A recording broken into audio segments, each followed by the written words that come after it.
perlu diingat, kalian harus tahu posisi magmanya ada di mana. Itu udah ada keterangannya. Otomatis setelah dari magma ke sini, itu dia akan jadi batuan beku. Nah, tinggal diurut. Setelah batuan beku, dia akan batuan sedimen. Cuman di sini nggak ada keterangan batuan beku langsung jadi batuan metamorf, tuh nggak ada ya. Jadi habis dari sedimen perlu diperhatikan yang ini. Nah, ini bentuk dari macam sedimen. Apakah dia yang ini tadi? Apakah dia sedimen kimia atau sedimen organik? Ibaratnya nanti besok soalnya itu adalah menentukan mana tadi? Nah, ini menentukan siklus batuan tanda Y dan mampu menentukan contoh batuan yang dihasilkan. Jadi dia akan melihat ke sini. Contohnya Y-nya di sini ya, Y-nya. Ganti warna.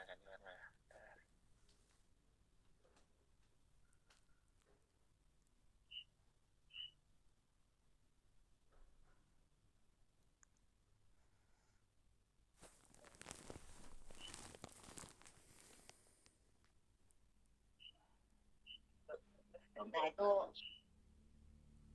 Nah, Y-nya di sini. Ibaratnya Y-nya di sini. Nah, kalian diminta untuk menentukan proses apa yang ada terjadi di batuan Y ini. Nah, kalian harus mengidentifikasi. Kalau magma di sini otomatis, kalau dia dari membelakangi dari magma, di sini otomatis adalah batuan metamorf. Nah, batuan metamorf di sini prosesnya ada apa? Apakah ada suhu dan tekanan kan? Nah, nanti di pilihannya ada suhu dan tekanan. Ibaratnya kayak gitu. Entah itu nanti Y-nya juga di sini juga bisa, Y-nya di sini juga bisa. Nah, antara ketiga ini 1, 2, dan 3. Itu adalah untuk yang nomor berapa tadi? 12. Ya, 12 nih ya.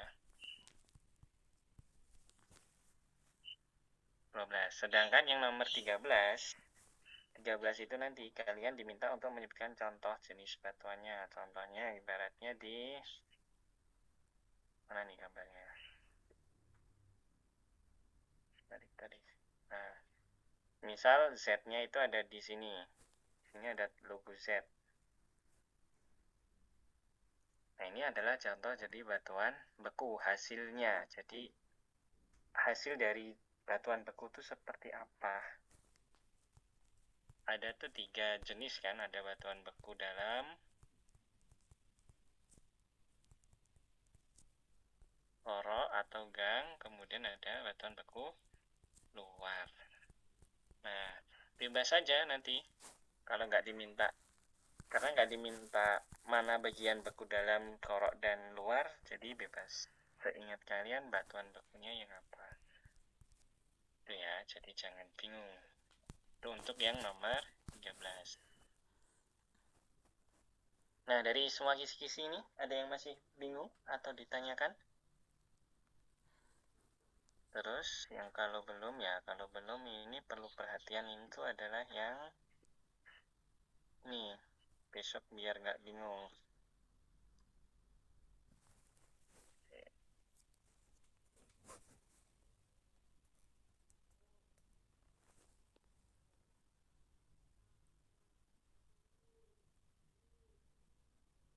Kausalitas itu mana ya?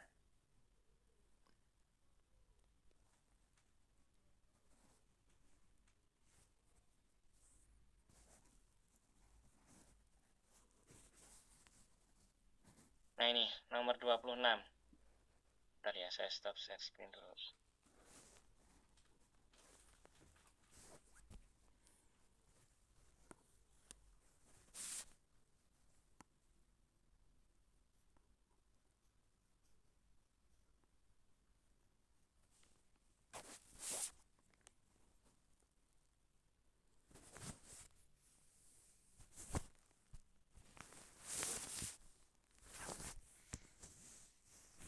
Tanah itu adalah, nah nanti bentuk soalnya seperti ini. Bentar. Di sini ini 26 ya. Nanti akan ada pernyataan. Saya bukakan materi. Litos batuan itu masuknya ke litosfer.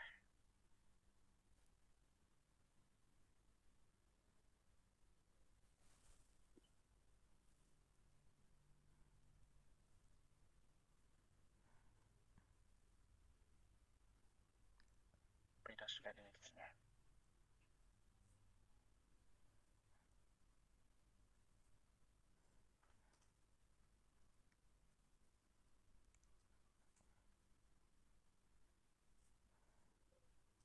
Nah, contoh kayak gini ya. Nah, biar besok nggak panik, nggak bingung. Pernyataannya di sini adalah proses pelunakan batuan. Pelunakan struktur batuan. Struktur batuan. Nah, di sini nanti akan ada sebab atau alasan. Alasannya di sini adalah air dan udara masuk ke batuan.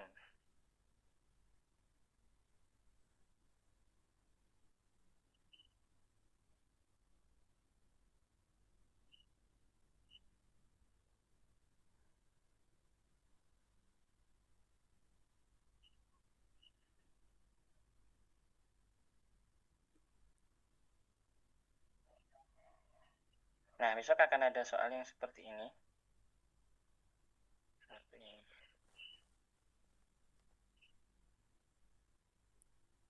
Ada pernyataannya, proses pelunakan struktur batuan adalah salah satu tahapan proses terbentuknya tanah. Otomatis kan ini benar kan? Ini benar. Pernyataannya benar.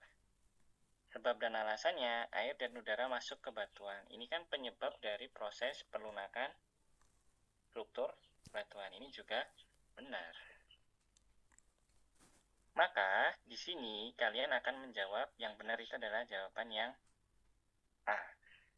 Apabila pernyataannya benar, sebab dan alasannya juga benar.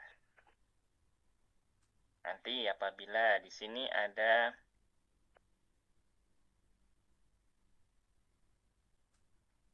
saya ganti akar tanaman masuk ke sela batuan.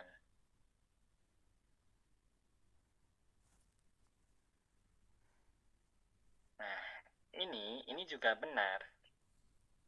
Tapi keduanya ini antara pernyataan sama sebabnya itu tidak memiliki keterkaitan. Maka jawabannya bukan A.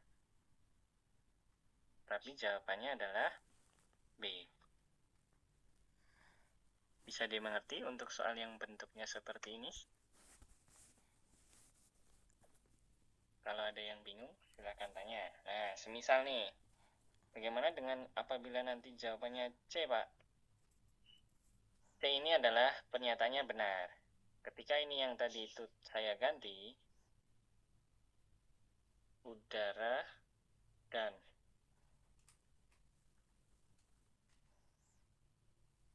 air, salah ini. Tapi besok soalnya nggak kayak gini, ada penjabarannya. Udara dan air keluar dari batuan, nah kan ini kan salah. Nah, otomatis jika pernyataannya benar, pernyataannya emang benar, kemudian sebab atau alasannya itu salah. Maka jawabannya itu bukan yang B, tapi yang B. Sebaliknya, apabila yang ini ibaratnya adalah menurut kalian itu adalah salah dan alasannya itu benar, maka jawabannya adalah bukan yang C, tapi adalah yang D. Apabila ini pernyataannya juga salah, terus di sini juga salah. Nah, maka jawabannya adalah yang E. Oke ya, sampai sini paham? Kalau tidak ada yang belum paham, silahkan raise hand.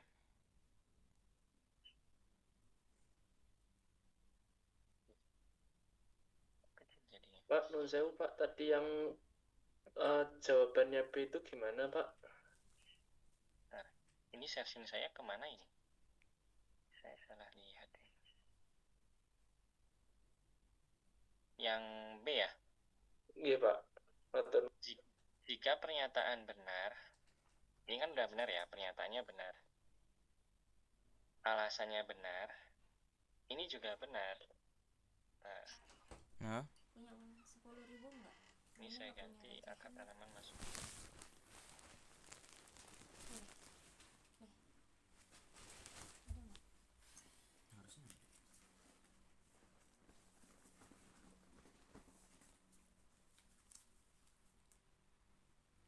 Nah, ini kan juga benar. Coba kita lihat di ini. Ini ya. Kelihatan kan? Nggih.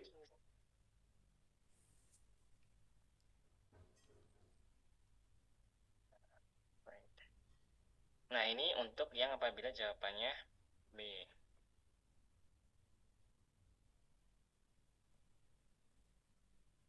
Jika pernyataannya benar, ini kan benar tuh.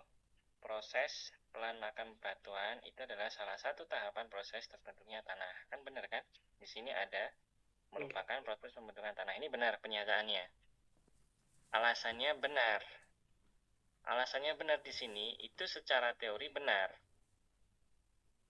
Akar tanaman masuk ke dalam celah batuan itu kan juga ada kan pada tahapan proses pembentukan batuan di poin ketiga. Tapi di sini itu nggak ada kaitannya dengan pernyataannya. Karena itu seharusnya tadi yang tahapan 2 tadi. Nggih Pak. Yang akar tanaman ini kan dia tahapannya di tahapan ketiga, sedangkan yang pernyataan itu ada di tahapan kedua. Ini sama-sama benar, tapi dia tidak memiliki kausalitas, sebab akibatnya. Hubungannya itu nggak ada. Gitu ya, paham? Iya Pak. Matur nuwun Pak. Oke. Udah ya, sampai sini paham ya. Kalau nggak ada, nanti ini ada yang chat di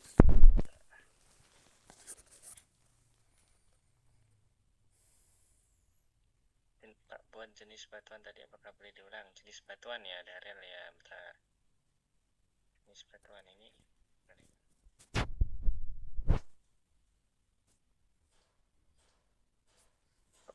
chatnya nggak bisa dilihat. Nah, jenis batuan itu tadi itu adalah nomor 13. Menentukan contoh batuan yang dihasilkan tanda Z. Misal nanti akan ada tanda Z di sini.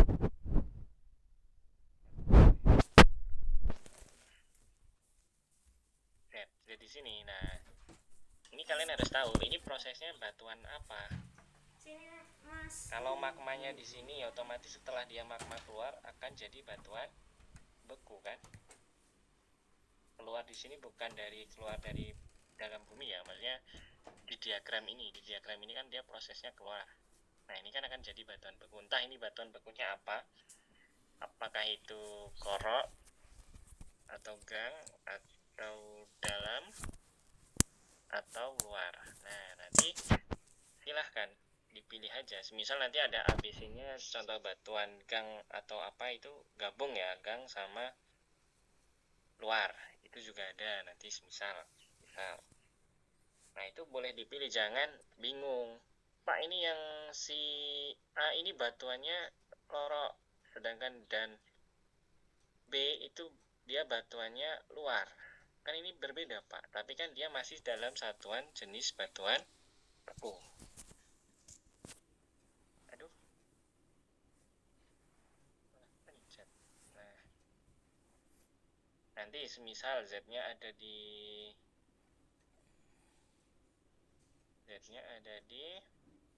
sini. Nah, proses 4A ini apa? Coba dilihat, ditelusurin. Dia kan dari sini. Otomatis di sini adalah batuan sedimen. Ini bukan metamorf ya, bukan metamorf. Bukan. Karena batuan metamorf itu dia adalah dekat dengan magma, perlu diingat. Batuan metamorf itu adalah dekat dengan magma. Sehingga kalau kalian ini asumsinya metamorf, terus di sini batuan apa dong? Nah, ini ya. Misal Z-nya di sini. Jadi otomatis di sini masih masuk ke batuan sedimen. Tulisannya jelas banget ini. Sedimen. Nah, yang ini bagaimana, Pak? Ini juga sama, ini juga batuan sedimen. Tapi sedimen yang seperti apa? Nah, silahkan nanti dicari gambar yang lebih lengkap tuh yang seperti apa. Nah, ini lengkapnya kan. Ini gambarnya sama kayak yang tadi. Cuman kalau yang ini kan nggak ada keterangannya. Kalau di sini kan ada keterangannya tuh. Nah, ibaratnya sini yang atas itu kimia, yang bawah organik. Yang sini tadi kimia. Nah, sedimen yang itu akibat dari proses kimia itu sedimen yang apa? Contohnya seperti apa?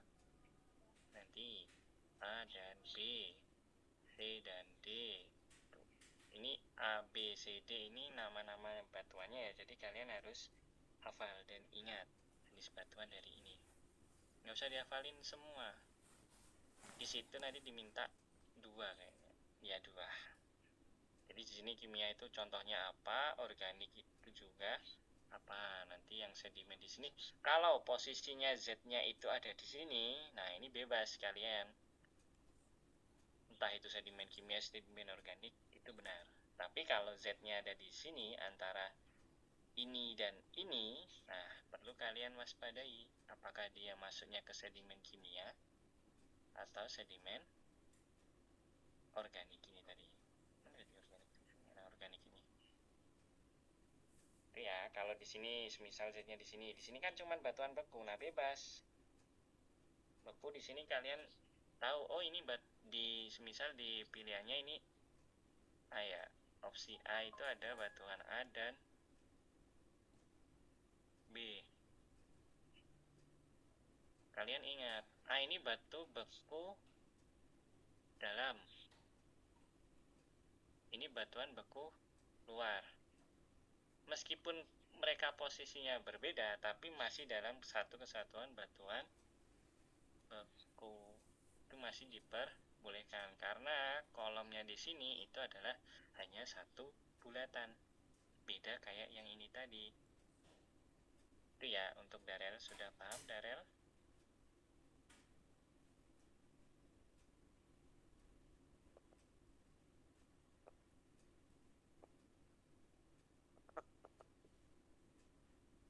Nomor 17 ya, morfografi lipatan. Morfografi lipatan kalau dalam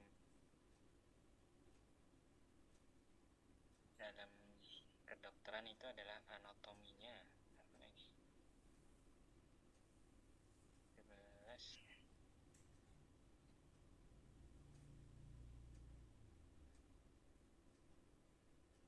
Nah, ini kan morfografi dari jenis lipatan. Morfografi itu adalah bentuknya. Lipatan itu kan pada dasarnya hanya ada kok ini macam tak betul. Nah, lipatan kan sebenarnya kayak gini kan. Nah, besok itu akan ada gambarnya.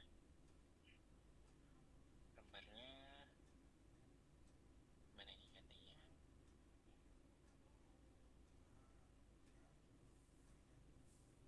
Nggak mau geser ke bawahnya.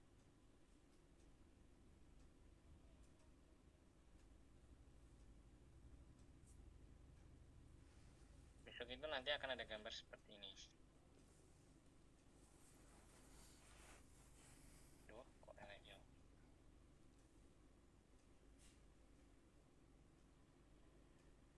Akan ada gambar seperti ini.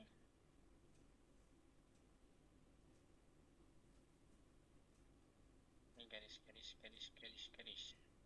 Terus di sini nanti adalah garis. Terus di sini juga garis. Nah, morfografi lipatan itu kan cuma hanya ada 3 toh sebenarnya secara umum ya. Ada di sini atau di sini ya. Di sini adalah puncaknya. baca itu adalah apa? An kan? Yang pedas ada yang enggak? Anti-clean. Kalau yang bawah di sini itu adalah clean. Tapi yang ini posisinya adalah lim. Nah, udah. Tapi besok gambarnya itu ada beberapa titik, ada kalau nggak salah ya.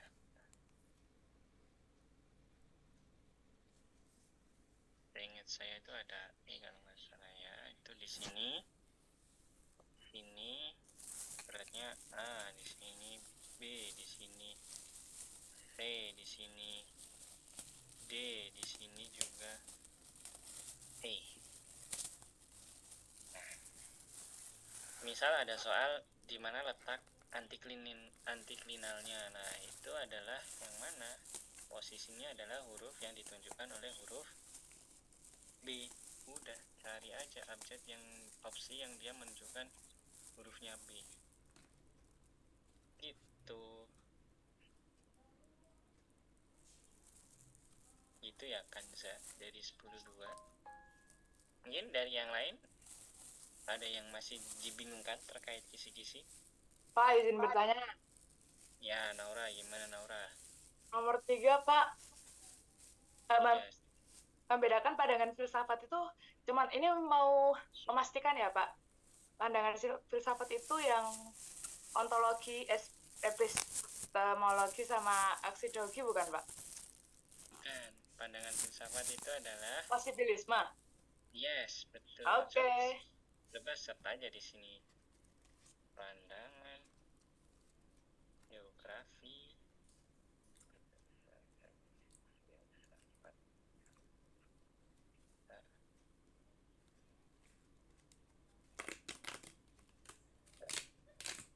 Terus kalau IGI Semarang itu apa, Pak? IGI Semarang kan ikatan apa namanya?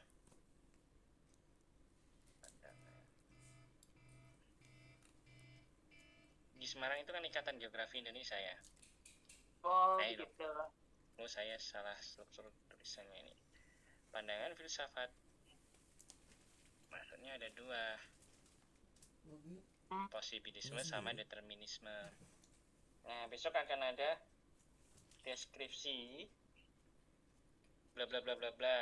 Itu nanti ya nggak secara terang-terangan kayak gini ya, maksudnya lingkungan alam hanya memberikan berbagai kemungkinan dan lain sebagainya, mungkin kayak ya implementasi dari suatu hal. Baik, Bapak. Itu nanti kalian akan menentukan apakah itu determinisme atau posibilisme. Kalau yang IGI Semarang itu kan pengertian geografi kan banyak ya. Coba kita search. Benar, Pak. Itu kalau pengertian geografi untuk para ahli itu berarti kita nyari sendiri juga, Pak? Boleh, cari sendiri nggak apa-apa. Yang sering muncul itu adalah Apa tuh, Pak? Bintarto.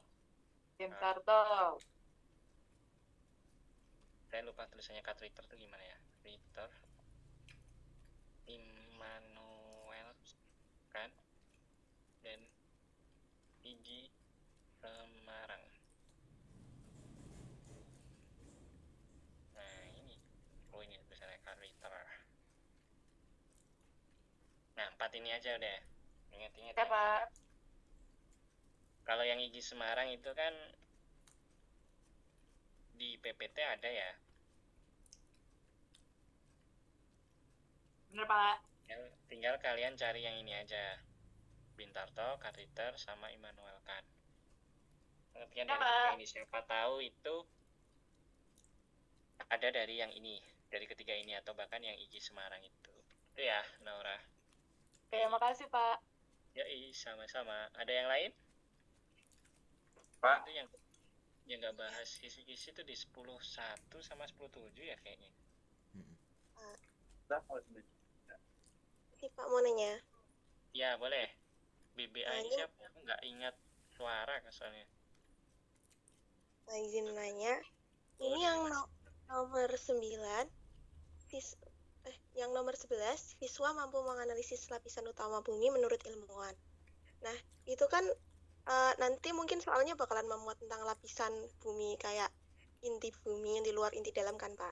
itu nanti soalnya bentuknya tuh lebih ke ciri-cirinya atau nanti kita cuma menyebutkan itu termasuk inti bumi yang bagian mana? Bentar ya, saya bukakan dulu. Oh, ya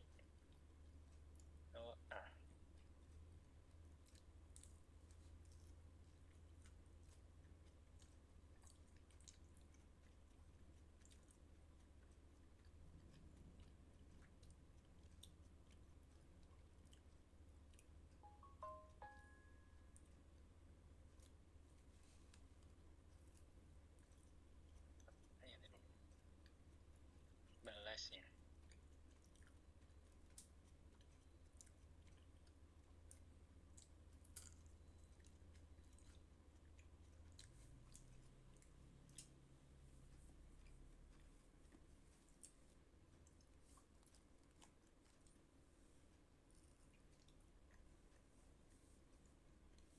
Nah, 11 ini kan dia mampu menganalisis lapisan utama bumi menurut ilmuwan.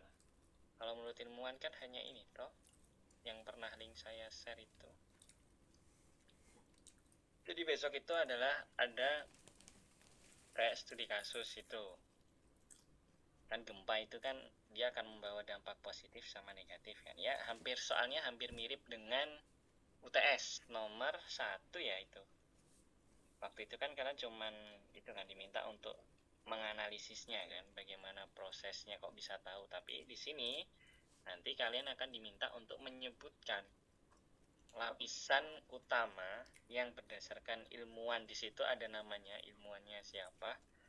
Nah, ada 3 lapisan itu. Kalian cuma nyebutin kayak inti, mantel, atau keras. Atau kalau ilmuwannya itu beda, mungkin dari inti, mesosfer, astenosfer, baru nanti dia ke litosfer, itu juga bisa. Yang jelas intinya di itu. Kalian diminta untuk menyebutkan itu aja. Tapi perlu digarisbawahi di sini tidak hanya serta-merta kayak inti, mantel, lapisan luar, itu enggak. Tapi kan dia memiliki nama-nama sendiri kan itu. Nama-nama yang beragam ya, Pak? Nah, biosfer ya, ini biosfer. Jadi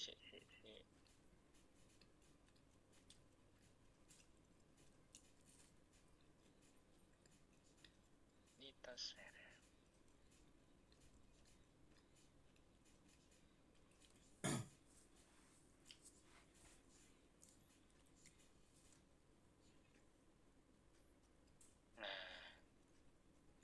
Kayak gini kan, namanya kan istilahnya nggak hanya langsung kerak bumi, mantel bumi, inti gitu kan, nggak. Ada yang dia langsung core atau mantel atau keras, itu juga bisa. Terus bisa saja kayak ini kan istilah dari core itu, istilah lainnya ada barisfer juga bisa keluar tuh. Terus istilah lainnya apa ini? Intinya istilah-istilah yang lain ini itu juga harus kalian pahami. Ini terus mana ini? Nah, litosfer ini kan lapisan terluar kan. Terus kerak itu istilah lainnya juga keras, itu juga bisa. Gitu. Itu Dewi Masito, bisa dipahami? Iya Pak, bisa. Sama mau nanya, untuk pendekatan ke ruangan atau spasial itu sebenarnya saya masih agak bingung buat penjelasan dari PPT, sama saya kulik sendiri di AI. Itu Bapak boleh tolong jelasin ulang nggak Pak? Makanya coba saya buka PPT itu. PPT sama ya itu.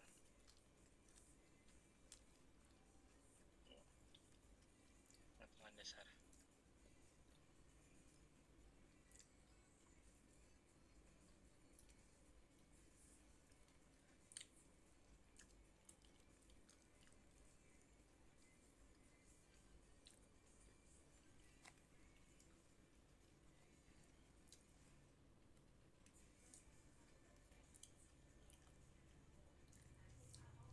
Kalau yang sejarah ini ya, 5 sejarah ini. Ini adalah kata kunci. Kalau kalian mau menghafalkannya, ingat-ingat ini aja.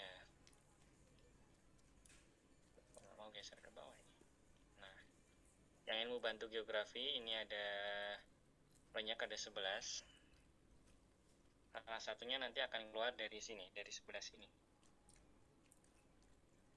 Terusnya pendekatan ya tadi. Aspek, objek. Pendekatan apa tadi Mas Ito? Ke ruangan sama ke lingkungan.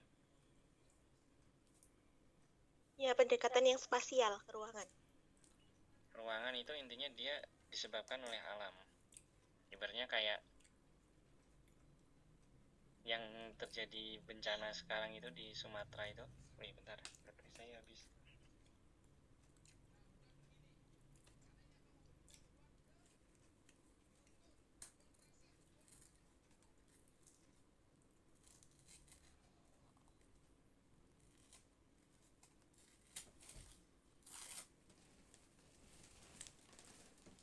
Nah, bencana di mana? Di Sumatera, yang Aceh dan lain sebagainya, banjir bandang.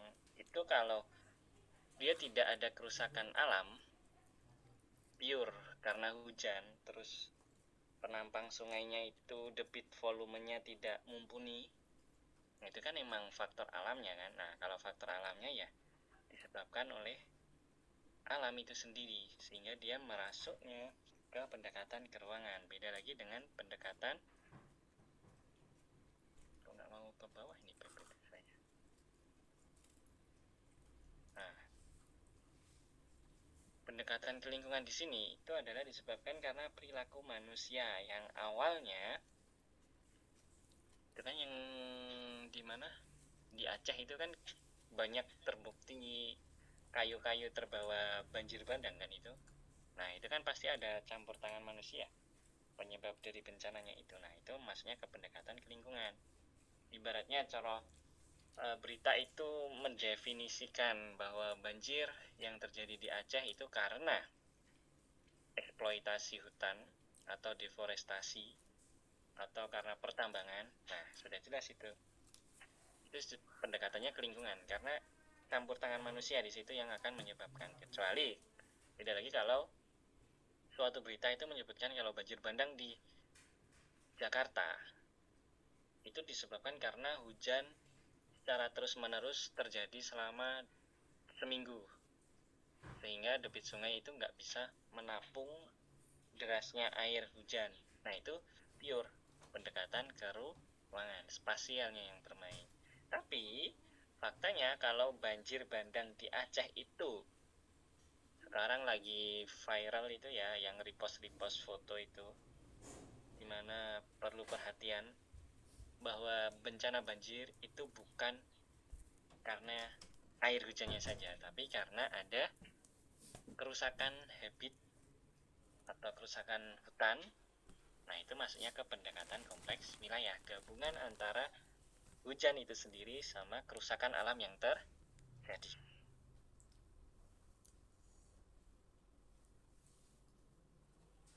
Yang Sumatera itu karena keruangan dan kelingkungan. Nah, kalau keruangan dan kelingkungan itu masuknya ke pendekatan kompleks wilayah. Bennett B ya. Apa sih? Chatnya di itu aja, jangan direct message biar teman-temannya tahu gitu. Oke ya, nggak apa-apa sih sebenarnya.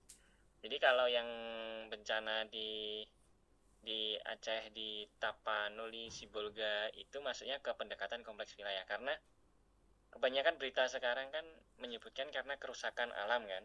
Di sisi lain hujan yang secara terus-menerus. Di situ kan ada alam sama faktor manusia. Nah, makanya dia masuknya ke pendekatan kompleks wilayah. Tapi kalau berita itu menyebutkan bencana banjir bandang yang terjadi di Aceh, itu disebabkan karena bagian hulu itu di puncaknya gunung itu dia rusak akibat adanya pertambangan dan deforestasi. Deforestasi itu pengalihan penggunaan lahan yang awalnya harusnya tanaman pohon besar-besar terus dibabat habis diganti tanaman apa. Nah, itu deforestasi juga bisa.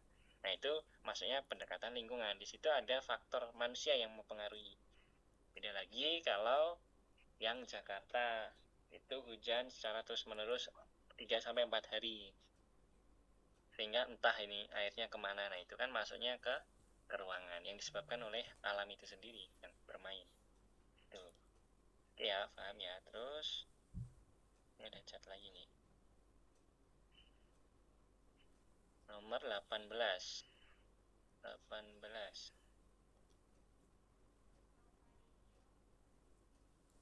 Wih, coretannya belum hilang ya. Kalau mampu menentukan jenis gunung api berdasarkan karakteristik letusannya. Karakteristik letusannya itu materi ke litosfer ya.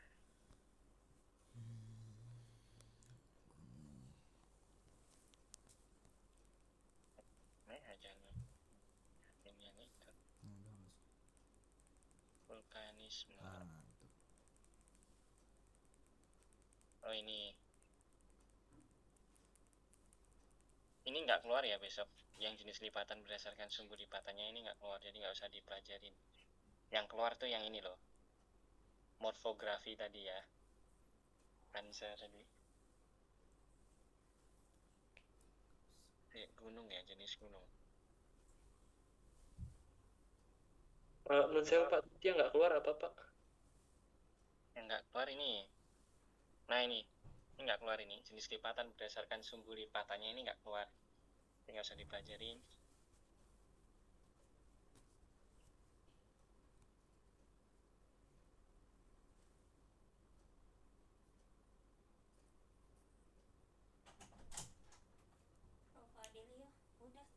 Nah selanjutnya yang tadi jenis vulkanisme. Vulkanisme itu kan ada 3 kan. Nah ini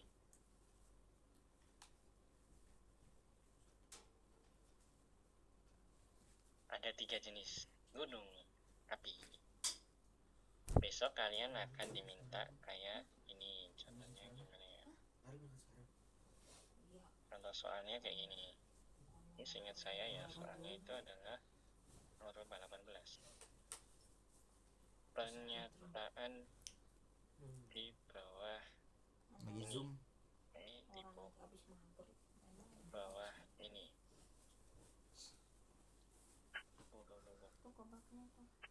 Satu, letusannya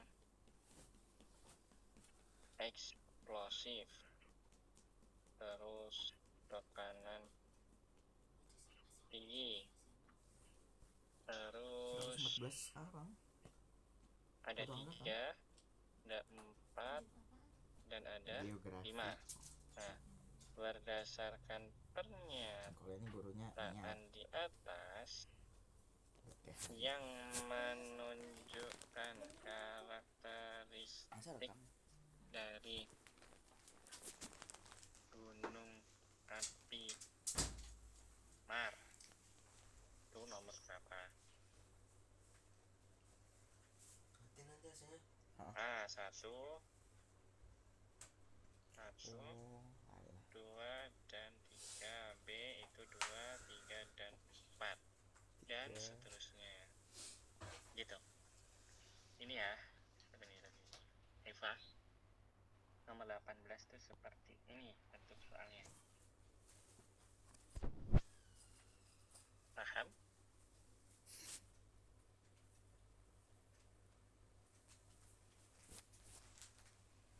Ada yang bertanya lagi terkait kisi-kisi?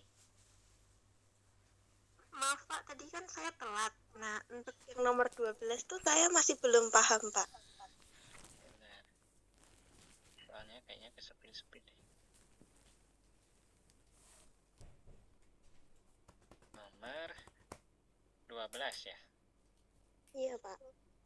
12 itu ini versinya gimana Pak? Jadi lupa. Nah,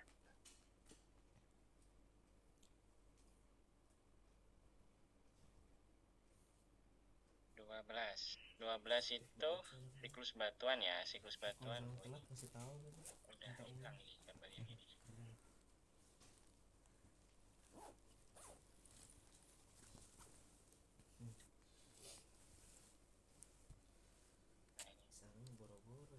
Silakan dipelajarin antara gambarnya ini atau ini.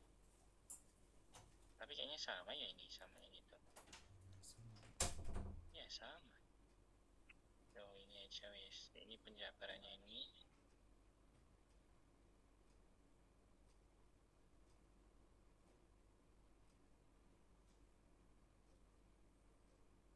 Nah ini sama ya gambarnya, ini sama ini tuh sama sebenarnya. Nggak akan cari ini antara ini sama ini.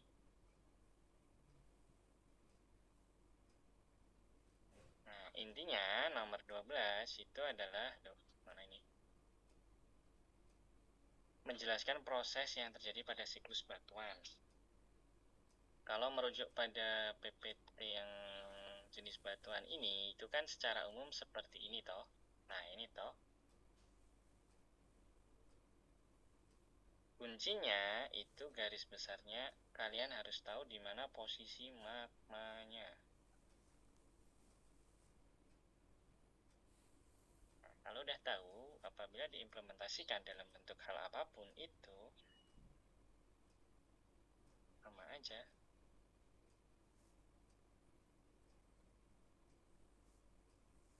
Magmanya kan posisi di sini kan. Ini adalah magma.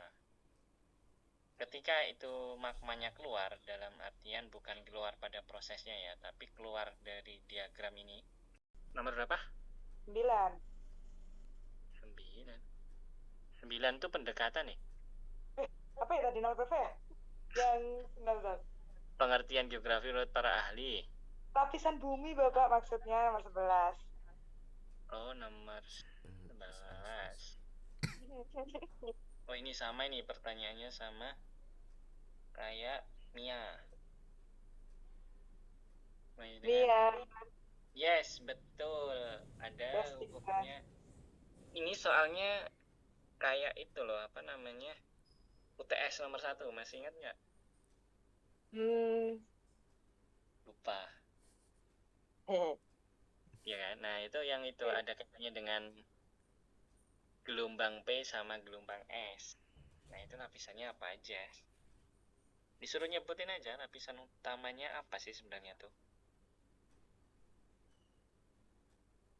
Ini kan?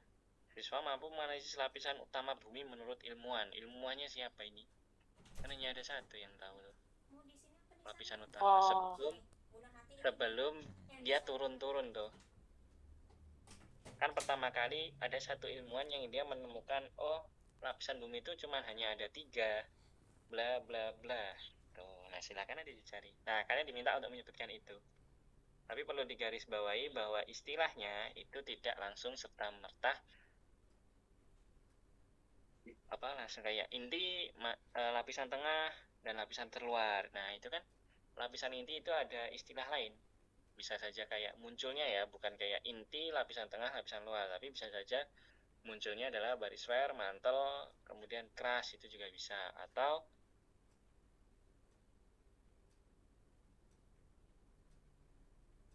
inner, atau mantel, atau litosfer, itu juga bisa. Nah itu diperhatikan istilah-istilah yang lain itu, jangan sampai terbalik gitu.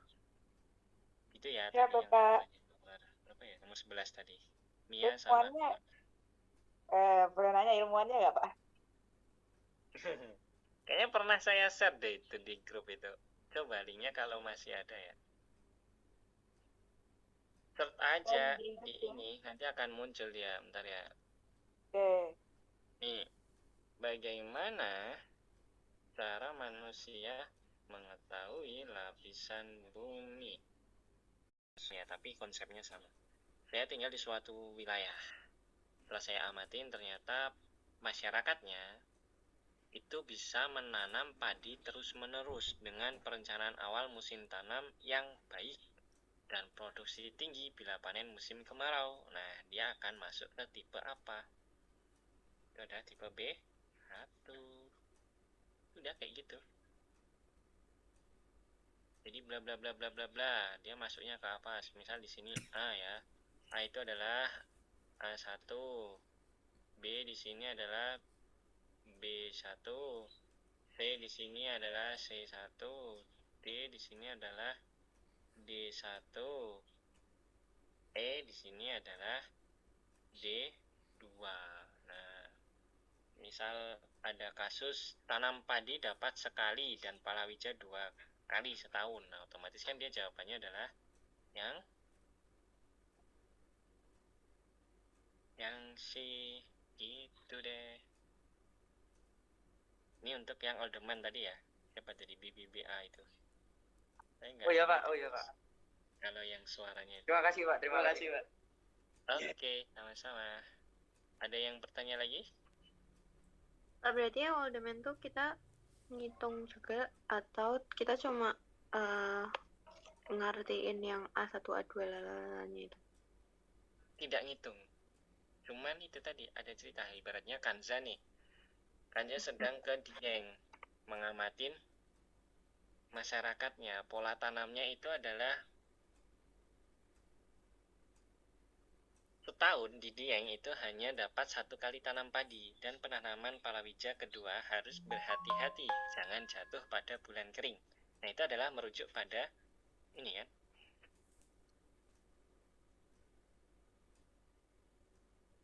Ini kan.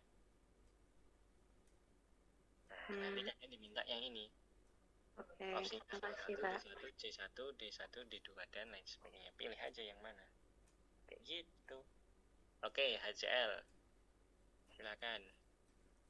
Mohon maaf Pak, mau nanya yang tentang prinsip geografi itu yang dulu di PPT itu ada gambar, ada pabrik, sebelahnya itu ada sawah. Nah, dulu Pak Rizal itu bilang itu termasuk prinsip interrelasi. Nah, kenapa kok bisa Pak? Salah. Bentar. Kayaknya bukan prinsip interrelasi ya, korologi kayaknya itu. Nah, itu materi ini ya. Nah, ini kan yang pabrik sama sawah ini korologi karena dia gabungan antara deskripsi, distribusi, dan interrelasi. Ya Pak. Nah, sama mau nanya Pak, kalau misalnya yang soal-soal ulangan harian dari yang pertama sampai yang terakhir, kira-kira bakal di-share nggak ya Pak? Soal ulangan harian ya, coba nanti saya share ya. Ya, terima kasih Pak. Kalau saya nggak lupa lokasi filenya ya, coba nanti. Kayaknya ada deh. Oke, sama-sama. Mohon maaf Pak, mau nanya. Itu alasan masuk ke prinsip korologi kenapa ya Pak? Bentar. Iya, Yang mana yang padi pabrik sama sawah ini ya? Iya Pak. Recording in progress. Karena padi dan sawah itu kalau dilihat kan kayak gini kan. Itu kan gambaran dari samping aja ya. Kalau gambaran dari atas kan kayak gini. Ini gimana gambar ini? Ini dalam satu kotak nih. Di suatu wilayah. Intinya kalau korologi itu dia lebih dari satu prinsip. Ini bisa ketiganya ya. Di sini tadi ada sawah. Misalnya di sini sawah. Di sini ada pabrik.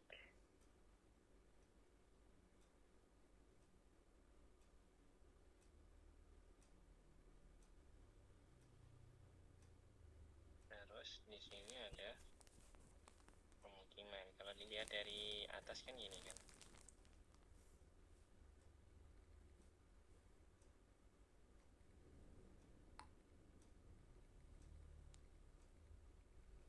Nah, di sini nanti bisa kayak bagaimana persebarannya.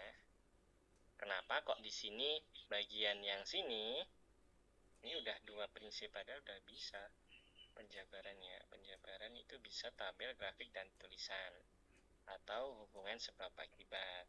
Itu juga bisa. Mana tadi word saya tuh? Nah, ini kan. Ini bisa dipertanyakan, kenapa kok di sini masih ada terjadi sawah? Kenapa kok di sini ada pabrik? Itu kan sudah penggambaran kan? Itu sudah deskripsi.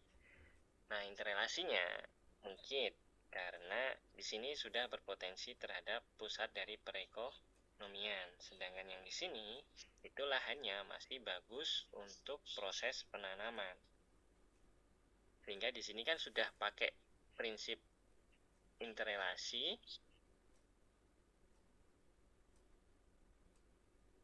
sama prinsip deskripsi. Nah, kan nggak mungkin kan kita jawab misal ada A sama B, terus C-nya di sini ada korologi. Kan nggak mungkin kalian akan jawab 2 kan, membulatkan 2 kan nggak mungkin tuh. Ya bakalan salah karena kuncinya hanya ada 1. Sehingga yang pantas itu adalah prinsip yang korologi. Yang korologi ini yang benar. Gitu. Intinya kalau pendekatan ini hanya ada 3 ya. Intinya kalau dia lebih dari 1 itu sudah masuk ke kompleks wilayah. Sama kayak prinsip itu ada 4. Tapi kalau ternyata analisisnya itu lebih dari 1, nah itu masuknya ke korologi. Begitu. Baik, Pak, makasih. Oke, sama-sama. Bentar, ini ada yang di kolom chat. Ini ada kisi-kisi nomor 16.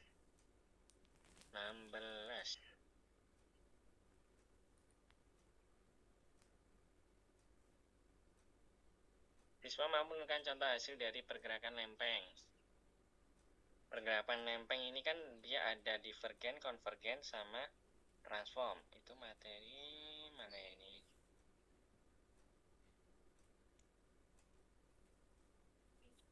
Enggak ya. Lempeng.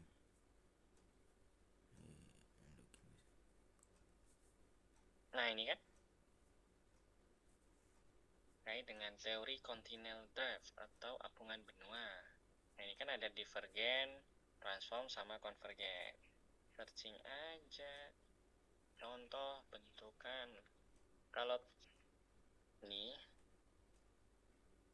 transform itu seperti kayak patahan di San Andreas itu. Coba kita lihat ya bentuk hasil dari transform. Nah, nanti yang lain itu bentukan hasil pergerakan.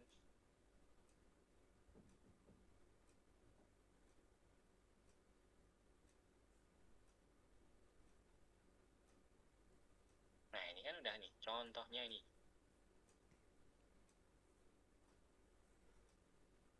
Ini yang untuk Belinda ya.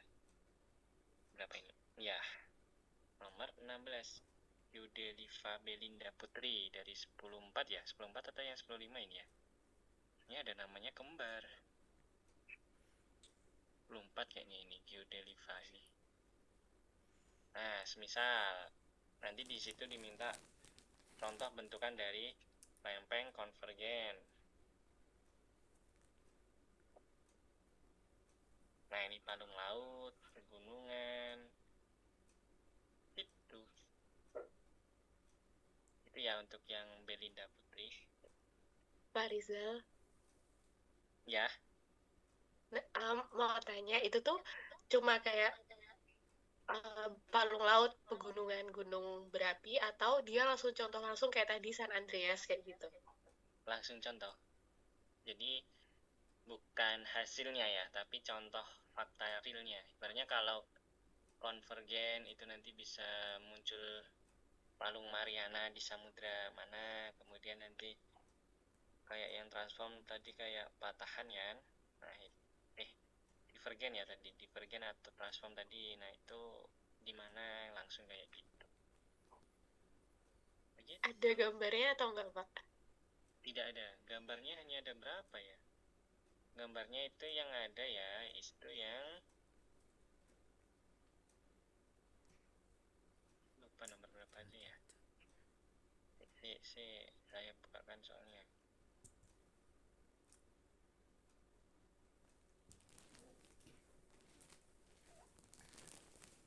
Assessment, mana assessment nih? Iya benar ini.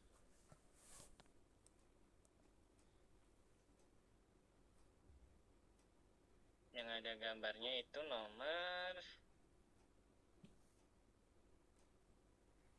12-13 tadi ada gambarnya ya, terkait siklus batuan. Terus nomor 16 itu ada ternyata. Jadi di situ nggak disebutkan itu transform, divergen, atau konvergen. Jadi akan ada gambar, di situ ada gambarnya, dan akan saya perjelas di sampingnya itu ada panahnya. Contoh ya. Itu nomor 16 ada gambar ya. Terus nomor 17 terkait morfografi dari lipatan, itu juga ada gambarnya. Nomor 23 terkait sendun, itu juga ada gambarnya.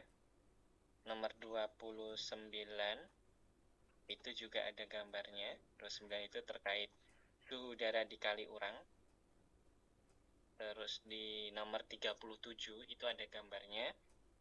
38 itu juga ada gambarnya. Di 46 itu ada gambarnya. Di 50 juga ada gambarnya.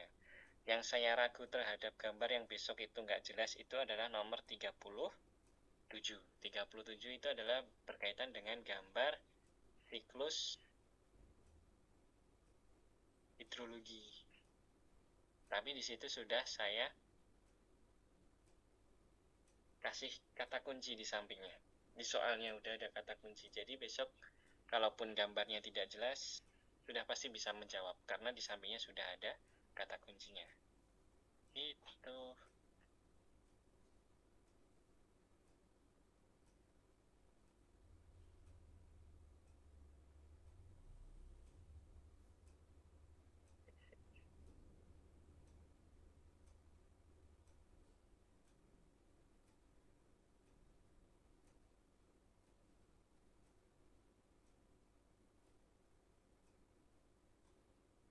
Itu ya. Ada yang ditanyakan lagi? Sudah, Pak. Terima kasih. Oke, sama-sama. Jatuh yang mana? Nomor 27, lapisan dan profil. 27 ya ini. 27 lapisan dari profil tanah bagaimana? Profil tanah itu kan ada ini ya. Nah, saya belum share screen ternyata. Profil tanah.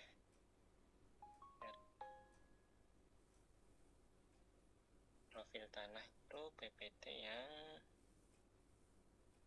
ini pedosfer. Nah, ini profil tanah ya. Sepil soal ya, bentuk soalnya itu bakalan seperti ini. Ibaratnya Maisa ya kan. Maisa dia main tuh ke sawah. Terus dia mau menggemburkan tanahnya di situ karena mau menanam. Nah, ternyata waktu dia mencangkul, dia menemukan lapisan tanah yang itu mungkin adalah lapisan yang itu merupakan lapisan pencucian atau eluviasi. Nah, itu horizonnya apa? A. Horizon O, B. Horizon A, C. Horizon E, D. Horizon B, E. Horizon C. Nah, itu yang apa? Itu ya, untuk pertanyaannya siapa nih tadi? Ella. Itu ya, Ella. Dia akan ada sebuah cerita itu nanti. Kemudian untuk yang Bennett B ini iklim besok ya. Iklim ada, Smith-Ferguson itu ada hitungannya Smith-Ferguson. Yang nggak ada tuh yang Aldeman diminta untuk menentukan aja. Apakah dia masuk ke A1, A2, atau B, atau C, atau D sama E. Kemudian yang nomor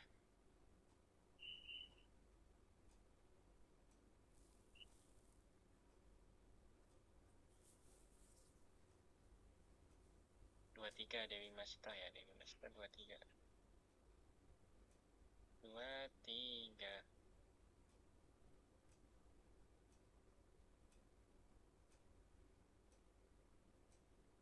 Ini ada gambar ya kan. Jadi besok itu entah itu gambarnya seperti ini atau seperti ini atau seperti ini atau seperti ini. Nah, atau bahkan seperti ini.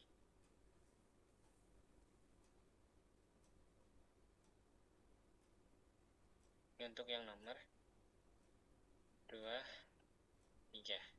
Nah, kalian akan menentukan apakah itu parabolik atau tarkan atau transversal atau longitudinal atau tardun itu. Nah, kalian diminta untuk menjawab itu. Ada gambarnya nanti. Itu yang untuk yang nomor 23. Lanjutnya nomor berapa ini? 15 dan 43. 15 dan 43. 15 dan 43. Do ini 15 dan 43. Ini chatnya nggak mau hilang ya. 15 itu kan hanya ada 2 kan? 15 itu ya, kita bahas yang 15. Tektonisme itu ada 2, epiro sama oro. Udah, kalian menentukan ini aja. Apakah itu epi atau orogenesa. Udah, itu untuk yang nomor 15. Terus yang nomor 43. 43. Kawasan konservasi perairan laut ini banyak ya. Konservasi perairan laut itu, apakah laut itu hanya digunakan untuk penelitian saja? Apakah digunakan sebagai habit yang dimana itu nggak boleh siapapun nggak boleh masuk? Atau dia bisa digunakan sebagai pelindungan alam, penelitian dan lain sebagainya, gabungan nantinya. Nah itu silakan nanti dibaca di itu materinya perairan laut itu ada. Terus nomor 30 ya. 30 bisa melakukan perhitungan terhadap kelembapan nisbi. Nah, kelembapan nisbi ini kan dan menentukan apakah kondisi tersebut embun atau enggak. Mana ya ini? Nisbi itu masuknya ke iklim.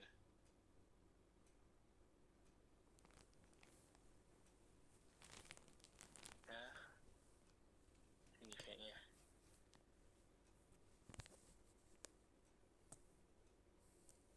Mana ya? Ada nggak ya? Nah ini RH ini kelembapan nisbi. Jadi besok itu akan ada soal di mana kalian diminta untuk loh kok malah hilang coretannya.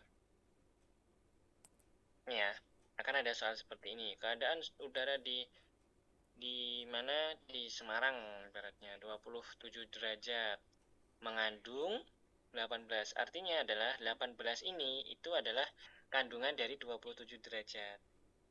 Sedangkan kemampuan maksimum uap air yang dapat dikandung oleh udara pada suhu tersebut dalam artian ini adalah 27 itu 18 gram. Sedangkan pada suhu 27 itu maksimalnya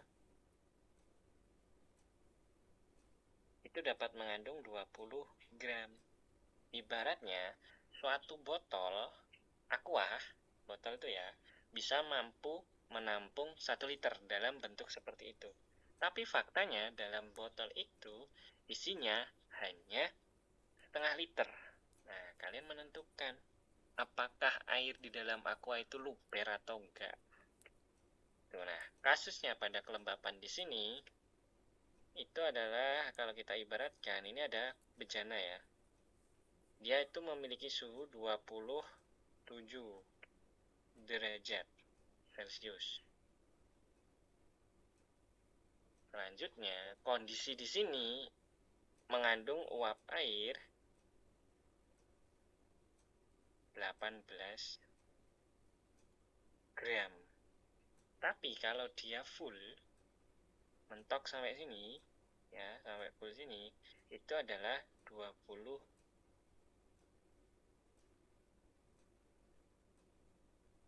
gram. Ya kan? Nah, apakah dia posisinya dalam keadaan dalam keadaan embun atau enggak, itu soalnya ya. Oke, benar.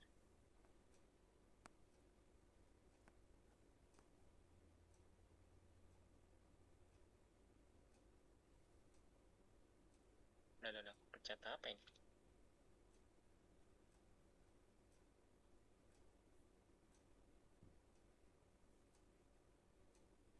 Nah, kok nggak bisa ini coret-coretan saya ini?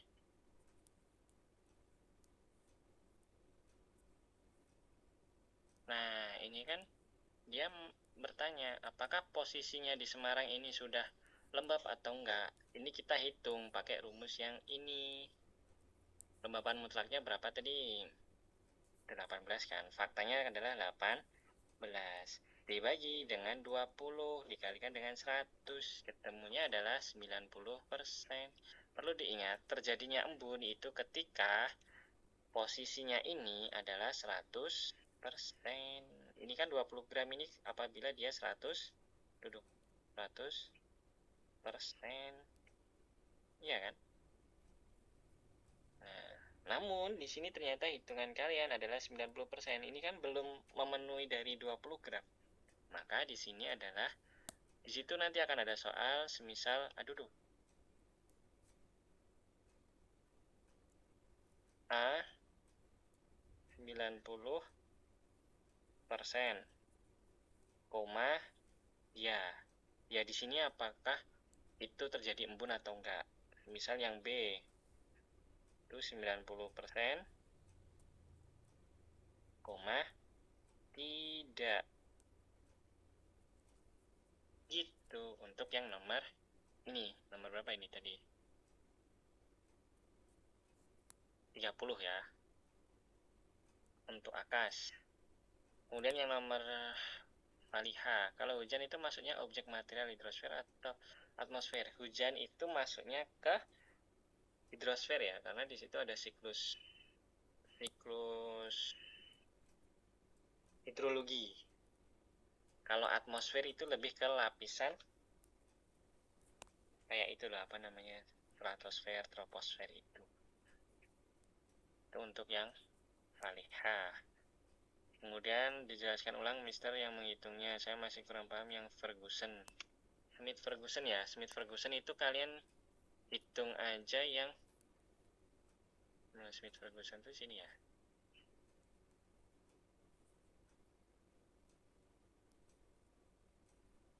Smith-Ferguson itu intinya kalian harus tahu ini dulu. Ini.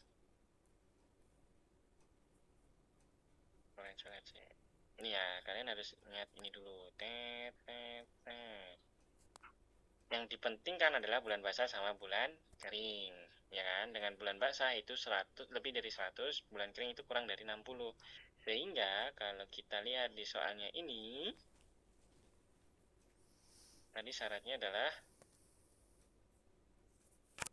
BB itu adalah bulan basah ya. Bulan basah itu ketika dia curah hujannya lebih dari 100, sedangkan bulan kering itu adalah kurang dari 60. Nah, besok akan ada tabel seperti ini. Nah, ini ditandain. Bulan basah itu syaratnya adalah lebih dari 100. Jadi yang 100 ini kita lingkarin deh. Januari iya, Februari iya, Maret iya, April iya, November iya, Desember iya. Bagaimana dengan 98, 65, dan 88, Pak? Dia kan masuknya ke bulan lembab. Ini bulan lembab.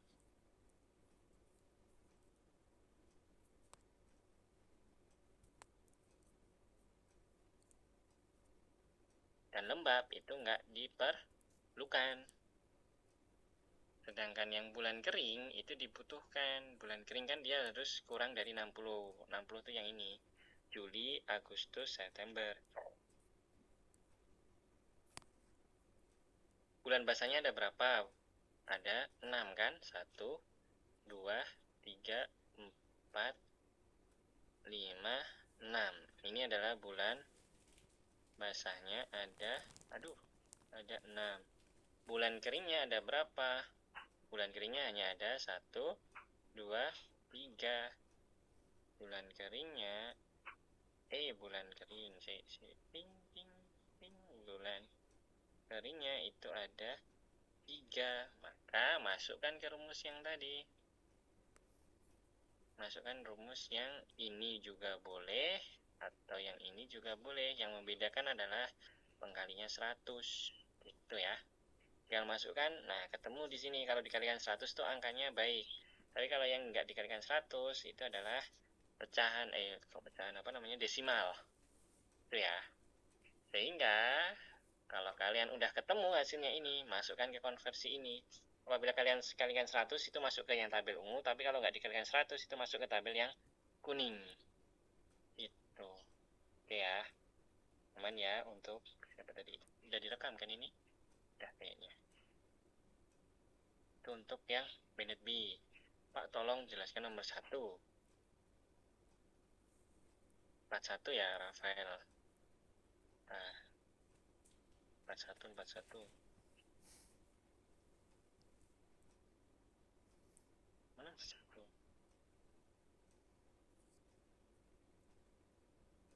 Nah, berdasarkan ukuran dan penyebabnya itu ada kok.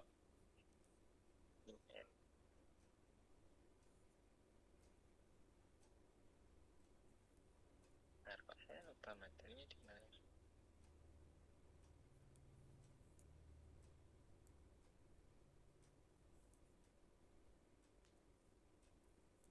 Hidrosfer.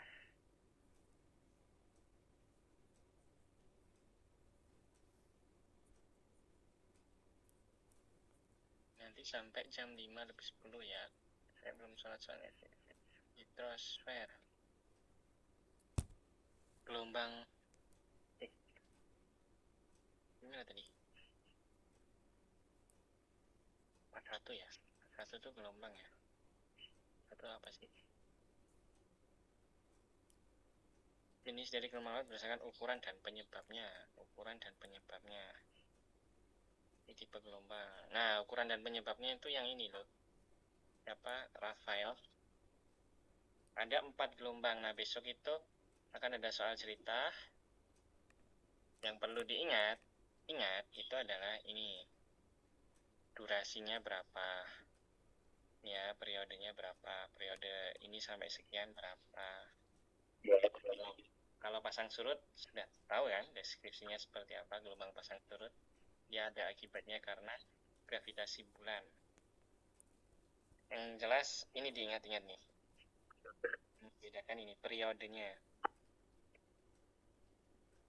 Jadi semisal nih suatu gelombang tercatat dia durasinya 0,6. Otomatis kalau dia 0,6 masuknya ke gelombang angin. Udah aja. Tapi besok dalam soal cerita ya. Bukan langsung to the point. Itu ya untuk Rafael. Terus untuk yang nomor 31, 40 dan 50. Baik Pak, terima kasih. Oke. 30 31 mana? Fenomena angin kan ada banyak tuh. Ada angin pasat, angin anti pasat, angin fon. Materi yang mana ya? Nggak ada. Ini di iklim deh, klimo ini. Iklim, jenis hujan, jenis awan. Nah, macam-macam angin nih. Ada angin pasat, angin anti pasat, kemudian ada angin darat sama angin laut, kemudian ada angin gunung sama angin lembah, kemudian ada angin siklon dan angin antisiklon, ada angin fon. Nah, besok kita akan ada cerita di nomor 31. Nah, dia masuknya ke angin apa? Apakah itu angin fon? Ataukah itu angin gunung? Atau angin lembah? Apakah dia angin siklon dan angin antisiklon? Apakah dia angin pasat sama angin anti pasat? Yang nomor 31. Nomor 40 itu dia masuk ke apa ya 40 tuh? Faktor dari salah satu peran arus yang terjadi di Jepang nih. Banyak ini peran. Coba kita searching ya. Arus laut yang terjadi di Jepang. Nah, ini. arus Kuroshio, arus hangat, Malaya Selatan arus Oyashio. Nah, ini untuk yang nomor 40. Itu ya. Nomor 50 itu bentuk das. Bentuk das itu ada gambarnya di ini hidrologi kayaknya ya. Paling bawah.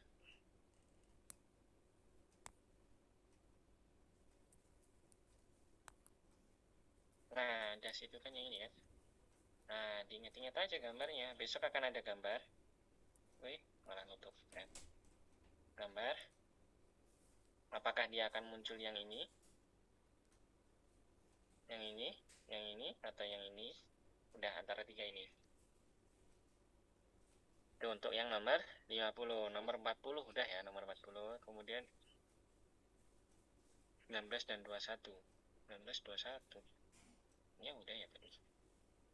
19, 21. Gempa berdasarkan hipocentrum. Hipocentrum itu ada 3. Hipocentrum itu ada 3. Nah, hipocentrum itu maksudnya ke batuan bukan. Hidrosfer bukan. Ini deh. Gempa itu masuknya ke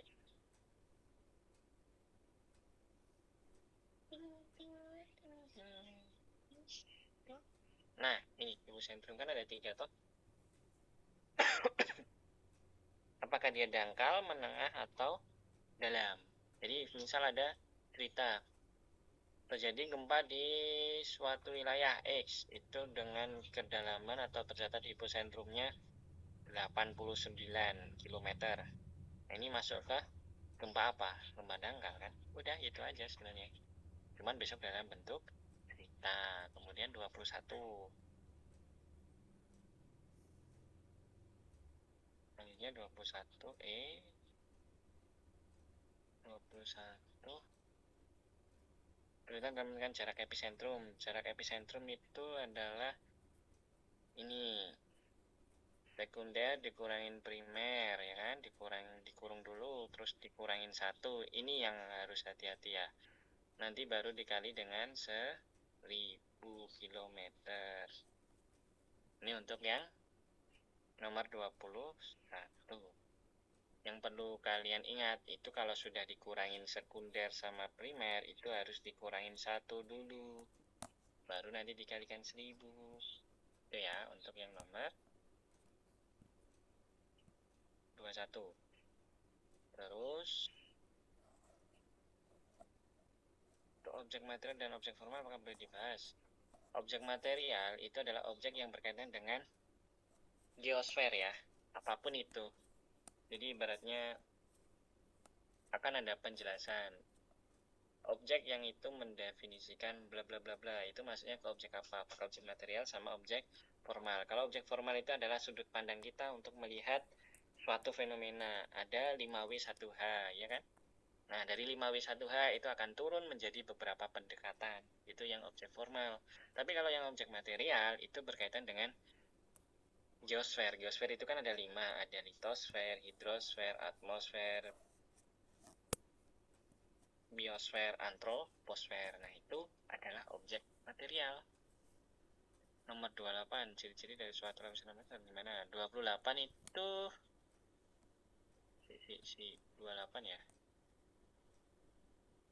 Lapisan atmosfer itu ibaratnya kayak gini. Saya ingin mengetahui lapisan atmosfer. Saya nerbangin balon kan ternyata di ketinggian sekian itu meledak atau sebuah alat mencatat sekian. Nah, itu maksudnya ke lapisan apa? Itu ya untuk yang nomor 28. Ada ciri-cirinya. Intinya ada kata kunci yang itu menunjukkan sebuah lapisan atmosfer. Tuh. Gimana Dirga? Ada Raisen ini. Yang nomor 19 itu yang dibabkin tadi kan gempa dangkal tuh kurang dari 100, tapi di slide selanjutnya kurang dari 60 Pak. Yang benar yang mana? Yang pakai yang ini aja. yang ini ya. Referensinya pakai yang ini aja, yang Oh, internasional. oke. Ya.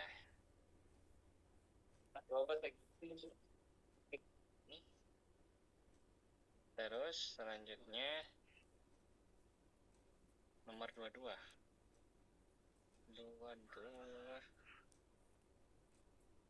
Dari endapan laut itu banyak ya, ada tombolo, ada split, ada nehrung.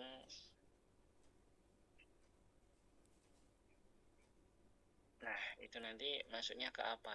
Nanti akan ada penjelasan di situ. Hasil endapan marine dia akan bentuknya seperti ini. Nah, apakah tombolo, nehrung, split, dan lain sebagainya itu ya. Nomor 19 biasanya yang oke. Udah ya, 46, 35, dan 8. 46, berapa nih? 8 dulu.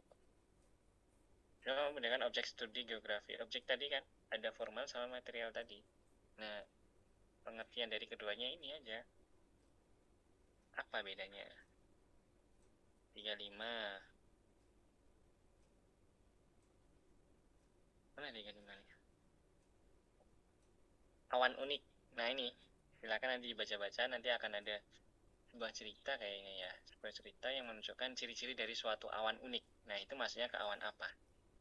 Itu untuk yang nomor 35. Yang nomor 46 ini klasifikasi pola aliran sungai berdasarkan Van Zuidam. Van Zuidam itu banyak ya. Pola aliran sungai itu ada yang rektangular, ada yang dendritik, ada yang radial. Radial itu nanti akan ada dua, sentripetal sama sentrifugal. Ini coretannya nggak hilang. Tada, yang inilah nomor, nah ini kan Van Zuidam ini. Nomor 46.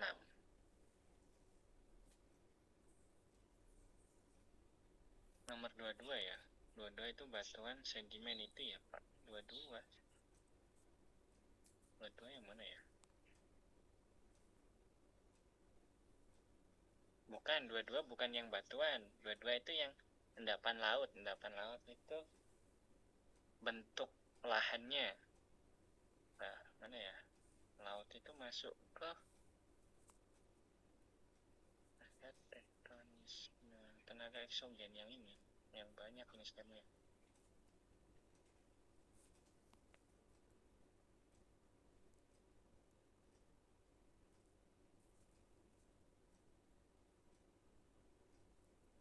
Nah, inilah endapan laut itu. Ada speed, ada bar, ada nehrung, ada beting, pembulu, kaspet for land. Itu ya yang nomor 22. Tidak, kalau dalam bentuk gambar tidak. Tapi adalah deskripsi kayak gini. Endapan yang menghubungkan pulau dengan daratan. Pulau dengan daratan ini sama-sama sebenarnya adalah daratan ya. Tapi kalau ini tombolo itu dia ada pulau di tengah laut, tapi dia terhubung. Oke, tak gambarkan biar nggak. Aduh, malah mencet kolom komentar. Jadi pinggiran ini. Tombolo itu kan di sini ada pulau, di sini ada daratan ya. Ini daratan luas. Nah, tombolo itu adalah yang ininya, endapan pasir di sini. Biasanya itu karena gelombang laut sama arus laut tuh membawa sedimen di sini. Nah, yang warna merah ini adalah tombolo. Itu ya. Kalau kuspet for land itu adalah yang ini. Yang mencorok ini, runcing merubah suatu garis ini. Tuh. Itu ya, tuh malah banyak komentar. Tidak kalau dalam bentuk gambar ya, Haifa ya. Tapi adalah pengertiannya. Jadi kayak saya main ke pantai, ternyata saya melihat tuh ada endapan di pantai yang berbentuk runcing, merubah garis pantai semakin maju ke laut. Nah, itu apa? Kuspet for land. Itu ya. Offset. Sampai sini aman? mungkin itu saja dari saya ya, karena sudah jam 5 lebih 10. Sebelum itu, kalau ada yang bisa on cam, silakan on cam. Kita foto bersama di akhir semester 1 ini.